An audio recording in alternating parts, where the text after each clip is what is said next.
back here with Sri Amma. My friend Elizabeth just came back from India and brought me the Sri Murti. And I have a garland that I received, and it was blessed in a darshan with Sri Bhagwan. So it's been hanging over my bigger Sri Murti, and I thought it would be a beautiful thing to have for our discussion today, and just to be blessing all of you as you may be doing this process over the weekend, for those of you who choose to do the 4-basket process. I will be putting it up on my website, onenessprogram.com. It will be a sound file, and it will be available on Saturday. I'll probably post it up sometime tonight, California time. And I will also put, I think I can do this, put the links for all of the past 4 discussions, so that people can really have a framework around what we're doing. I really encourage you to listen and to really know a little bit about the 4 baskets before you just dive into the process. So I'll be sending the link out, but it basically will be on onenessprogram.com, and it will say onenessprogram.com, and there'll be a backslash, and it will say baskets. So if somebody wants to type that in to the chat box, that would be great. onenessprogram.com/baskets, and that will be the link. But it'll be up on the side, so you can find it. It'll be down by the mother process, father process, and then it'll just say baskets. Anyway, I'm grateful to be able to support everyone in this process. I just want to double check. You guys are over here. I see lots of writing, so that's a good thing. And I'm just going to double check and see. Hi to people. Carolyn, namaste, Oneness family. Hi, Carolyn. So it's great. It's the usual suspects. I love you guys. Probably some new people too, which would be super if we had a few new people on. I've been doing it the same time every day. And part of the reason I did that was because I thought live, we probably will get the same community most of the time. And then the people who need to look at it at night or whenever, they can do that. It also is an easier time for me than to try to post it up. And there's so many people doing things in the night. So I just thought this would be a good time. Can you help me with the music for the process? I am going to be setting this up as an MP3, and I'm going to put some music behind the process.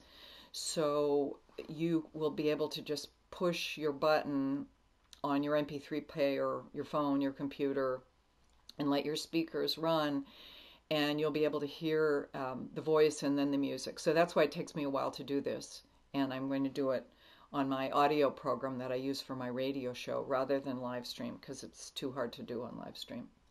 So, oh, great. David said, powerful interview with Howard Caesar just now in Unity. Wow, powerful bridge between unity and oneness. Thank you. Yeah, we really, I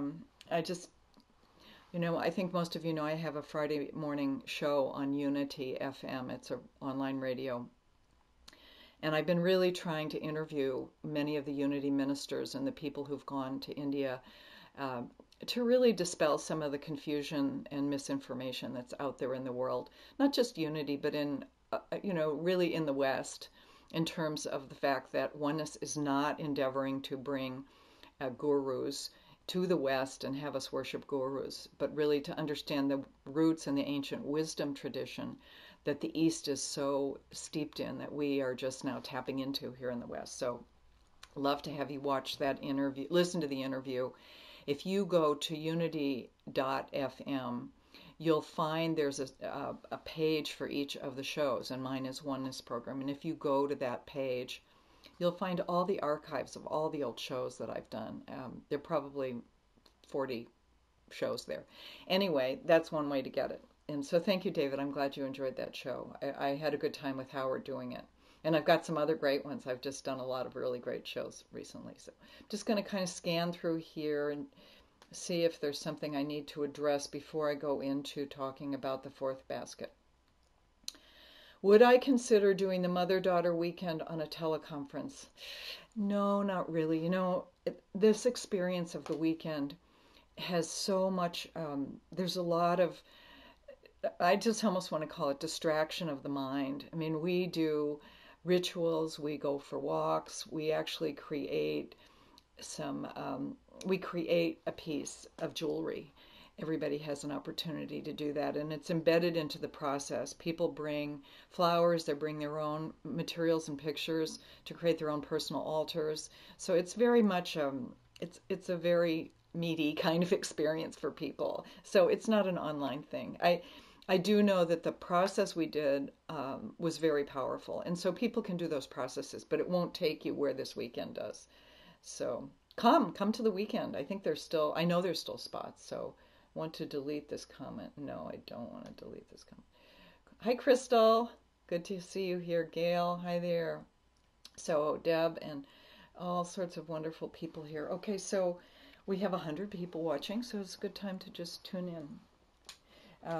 I had a comment yesterday from Linda, who's up there in New Hampshire, Maine area, Northeast, and she was talking about how she noticed the similarity of the third basket contraction release that happens in the process during the birth process, how similar that was to her yogic practice of yoga breathing. And that she said, especially, I guess it's in Bikram yoga, that you hold a posture and then you actually lie in shavasana to allow it to release and to just cleanse the body.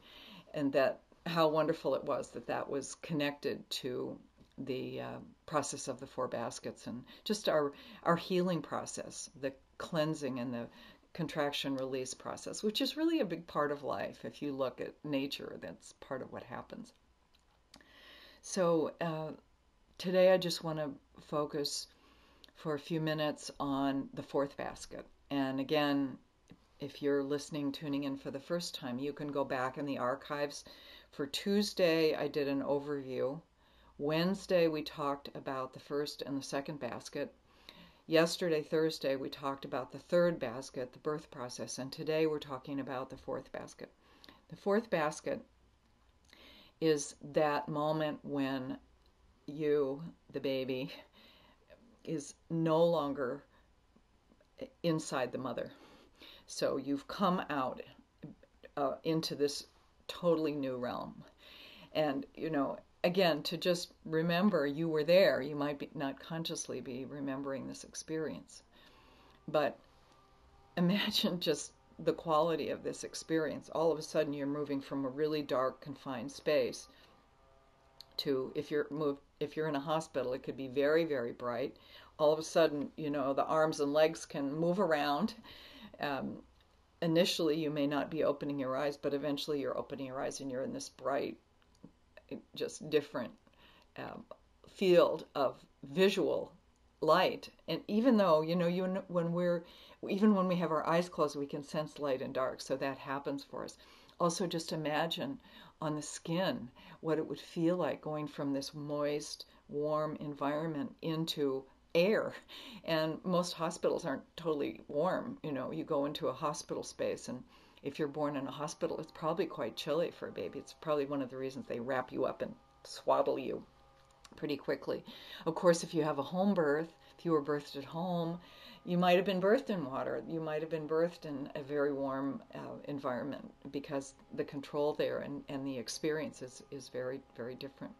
But just imagine all the sensations that you had. And again, if you don't remember, when you go through this process, the divine will really, really inspire you and inform you what it is that you need to pick up from this fourth basket experience. So there's the entire really sense experience, the visual experience, what you smell, what you see, what you're feeling, even taste. I don't know how that would be, but of course, if you're bonded with your mother right away and there's a chance for the baby to go to the breast, then there's that aspect of this wonderful fourth basket experience. So all of the senses are important, and probably even more important than the senses is the environment in the room. What is the quality of the energy field that you are entering into. Has it been a smooth birth? Is there just this sense of joy? You've arrived, your mother's excited. She's been exhausted, but there you are, and they perhaps put you on your mother's chest and she can see you and hold you. How is the doctor or the midwife responding, the nurses, the people in the space? If there's been a lot of drama and trauma and tension, probably there's a great sense of relief, but there may still be drama going on. Sometimes the cord is wrapped around or there's some sort of complication even after the baby comes out. Where's your dad? So that first 6 hours is part of the fourth basket process. And so just tuning in as your divine shares with you, what are you experiencing in this new realm that you have entered into? The cord is cut. You're no longer connected to your mother. This is the first actual sense of separation that we have. Physical sense of separation. And it's very physical because you've been carried all this time inside and all of a sudden you're out on your own. You're being lifted, you're being moved, you're being carried about perhaps, or put in if you were a preemie, you might have been immediately put in an incubator and kept a distance from your mother. Or even if you weren't, they often put babies into those things, I forget what they're called, but anyway, in the hospital where they put little rows of babies. Maybe they don't do that so much anymore, but I know I used to volunteer in the nursery in the hospital and hold babies, rock babies, and feed babies. And they still had those little compartments, and that was 25 years ago. Maybe 30, actually. Time sort of slips by. My kids were little when I did that. So that whole experience for you, up to 6 hours, is an intense experience. And it can be one of great joy, a child a child blessed with a very beautiful fourth basket experience can have a sense that life is grace and ease. I am welcomed here. Life is here for me. I am cared for. I am loved. I was wanted. The other flip side of that can be trauma, drama. Nobody's here for me. I've been shut off by myself. I'm separate, not connected. There can be a real sense of disconnection in that fourth basket, and a sense of not being wanted, not being cared for. So that basket can flip either way. Unlike the other baskets that have a more kind of defined quality to the experience, although the third basket can be very dramatically different depending on how your birth process unfolded. So there are some people, I kind of think of it as a very fortunate thing to have this beautiful fourth basket experience. And just in reading Linda's email, she was talking about her daughter being a midwife and really how beautiful that experience must be for a child to have a natural childbirth and have it go smoothly, and then to be welcomed into the world by your family, to have your grandmother there. Linda said she was there. To have your mother there, your father there, your family there to welcome you and just to celebrate, to have a room that's created just in beauty and joy. So I think we're much more conscious about the birth process now than, for instance, when I was born, and that was, drugs and bright lights and, take the baby away kind of thing. No breastfeeding, give the baby, no mother's milk. That wasn't part of the medical model at the time. So just being aware of this, and when you go through the process, to just see how your fourth basket has been designed for you, for the perfect experience for you. And then to notice how it's playing out in your life right now, in the great what is. So So I think that's about all I want to say right now about the fourth basket. I'm going to see if there are any questions, and then I do want to talk about something that was brought up yesterday. Hello, hello. You guys are all friends. It's like the chat box is really sort of a chatty chat thing, which is great. I'm happy with that. It just means I need to scroll to see if there are any questions. So if you guys have questions, could we have the possibility to re-experience the past life thing during the first basket? Could we have the possibility to re-experience past life thing during the first basket? You know, I don't know. You see how that goes for you. Um, I think the whole point of the baskets is not to take you back to past lives, but rather to give you an experience in this present, not now, but when you do the process, of what you were experiencing in that time period from conception to 2 to 3 months. So to ask for the past life in that first basket is kind of adding more onto what the process is really designed for. I think if you're looking to see and to know more about your past life, then you want to make a special meditation experience for yourself where you really ask your divine to show you that, to take you into some of your ancestral karma, for instance, or to take you into your own personal karma and see what your past lives are. But I don't think that you need to mix it up with first basket. That's just my own take, but you know, you're on your own on these things too. The divine is following your direction because it's your divine. Could we? Okay, so Bogomil, see if I have any. You guys are great. Finland, I love this. This is so great. So that was the interview. I think I've got everything. Wait, let's see if there's a thing here. I see. Can you help me with the oh, we already got that. The music. You're going to get the music.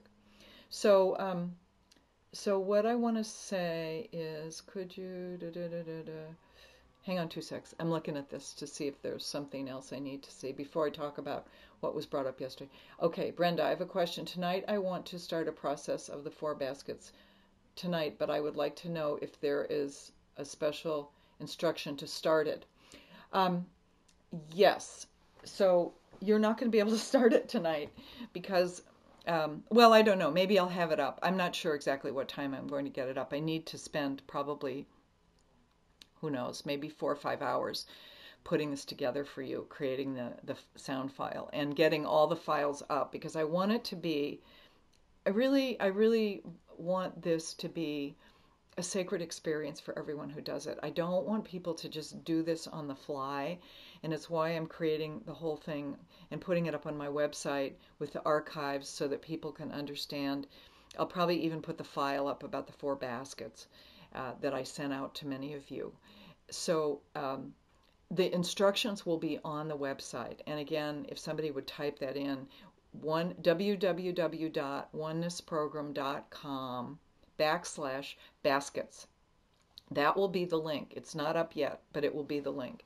And once it's up, I'll send an email out, but it'll be in the, it'll be tonight because I have things I have to do this afternoon. So that's how you'll have all your instructions. And again, creating sacred space, create a space for yourself. Give yourself at least 2 hours. Maybe you do it in your bedroom, lying on your bed. If you have a temple space, if you have a place where you have your pictures of your divine, representations of your divine, light a candle safely. If you have some flowers, some incense, any way you can create this sacred relationship with your divine. You could do an arati ahead of time. I'll put that in, how to do an arati with the light. You can use a candle for the arati. And you may want to chant the Mula mantra 3 times, just a way to create a sacredness before you push the button on your computer or on your sound file, however you're going to listen to it.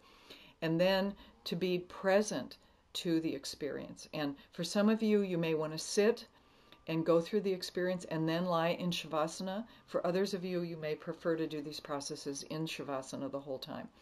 The deal is, though, for some people, if they go into Shavasana, they check out completely. They fall asleep. And you'll still get something, but it may not be as powerful for you, because what we're doing is we're bringing stuff up from the deep, deep subconscious. And so when you have that awareness, kind of anchors it for you. So I'm going to just say two things. I see it's 20 after, and I just want to say, somebody did the onenessprogram.com, Gail, and then it's going to be /. Okay, I'm going to do this because I want to make sure you guys get it. / baskets. Baskets. That's going to be the link. Shavasana is lying down. I'm glad you're asking the questions, Brenda. Shavasana is the Sanskrit term when we lie on our back with our palms skyward, they say. So your palms are up. You're lying on your back. You can put a pillow under your head, lie on a yoga mat, cover yourself. If you're going to be on your back, be this way for a while. You just allowing the energies to integrate for us. And whenever we're in India, they're always having us, after we do a process, we lie in Shavasana. So it's just a part of a lot of the Indian practices that many of the trainers use. So 2 seconds before we go into Awakened Diksha, yesterday, Elena and a few other people talked about a phenomenon that's coming out of India. And I've received several emails about it, and I said I would send it out. But before I sent anything out, I wanted to check with my guide from US. And he has gotten back to me, and he said he's checking with all the guides about whether or not I can send it out. So what I think I understand about this is a very Indian phenomenon that's happening of Bhagwan and Amma coming through in powerful ways in people's homes, even on the telephone. When we're in India, we often hear about these miracles that happen in Indian devotees' homes, in temples in India. We see, people's patakas on their faces. We see ghee and things coming out of Shrimurtis. We haven't had that kind of miracle experience, or, it's beautiful, but we haven't had that yet happening in the West. And I think part of it is just the Indian culture and the bhakti devotion quality of the Indians. So at any rate, Doug has not given me the A-OK to forward this information, but as soon as I get it, I definitely will. And just know that there's some amazing things happening in India, and soon they'll be happening all over the world. So beautiful. Namaste. I'm going to ask anyone who is awakened, whether you've been certified in India or you just know that you've shifted into this permanent state and you would like to offer Awakened Diksha, I'm going to ask if you would join me as we listen to Donna Delori. Today's music is, whoopsie, what happened to Donna Delori? Hang on, she moved down. Let's do this. Sometimes things move around. What happened? Well, I guess we're not going to do Donald Delori because, let's see, can I move this? I can't move it. We're going to do a different Om. Okay. We're going to listen to Snatam Kaur, and we're going to have Ong So Hung by Guru Sang will be the 21 minutes. So we'll do Awakened Diksha, and then I'll close down this video, and we'll come back, and then you can open your eyes for the Om. So, namaste, everyone. And put the music on.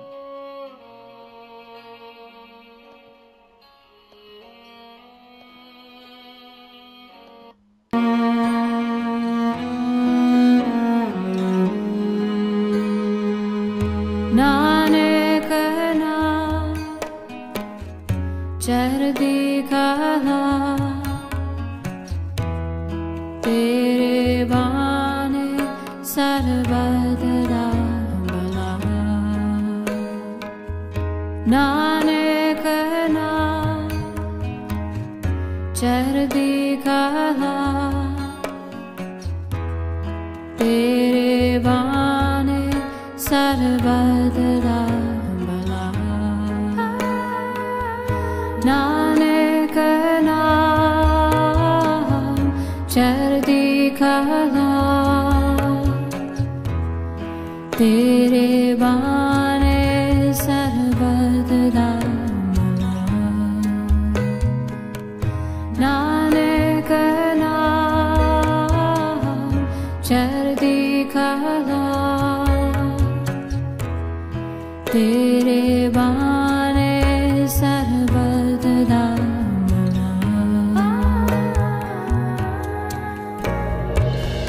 चढ़ती कला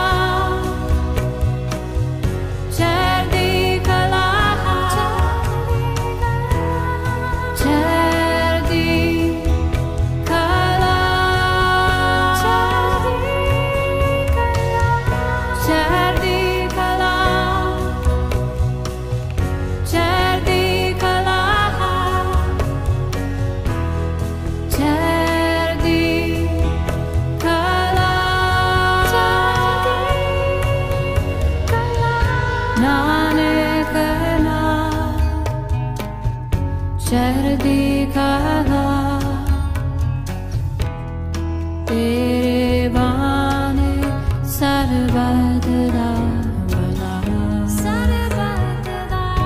नानक चढ़ती कला तेरे बाने सर्वद दामना नानक चढ़ती कला तेरे बाने सर्वद दामना नानक चढ़ती कला तेरे बाने सर्वद दामना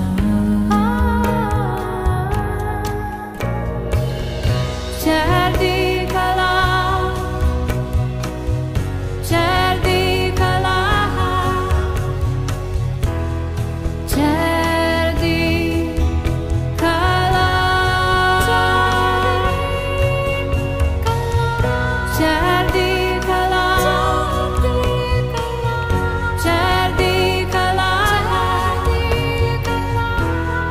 चढ़ती कला चढ़ती कला चढ़ती कला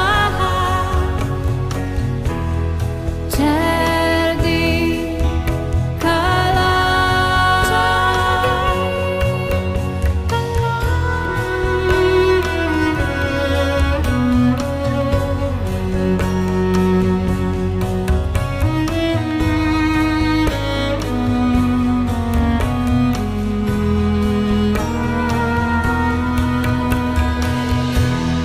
Through Nanak may thy name forever increase, and the Spirit be exalted, and may all beings prosper by thy grace, and may all beings prosper by thy grace.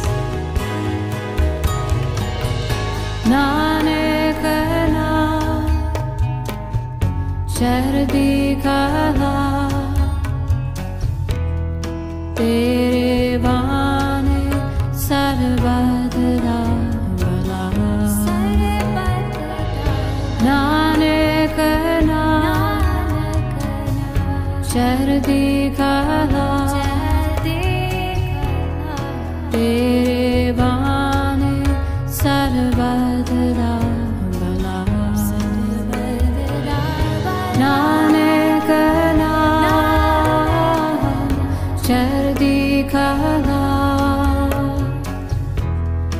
तेरे बाने सर्वद दामना नानक चढ़ती कला तेरे बाने सर्वद दामना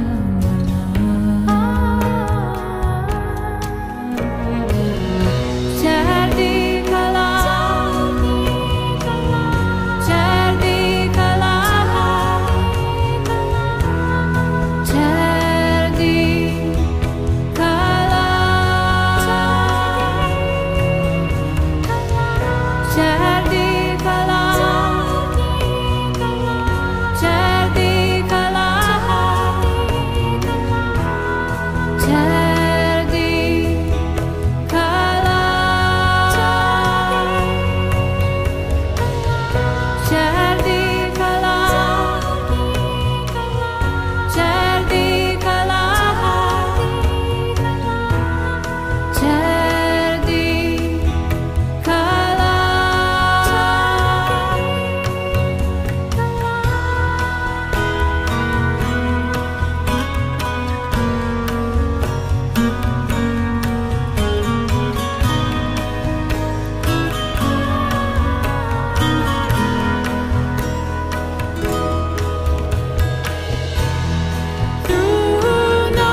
तेरे बाने सरबत दा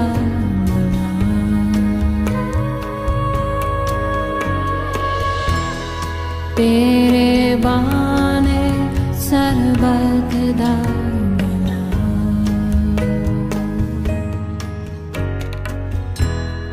तेरे बाने सरबत दा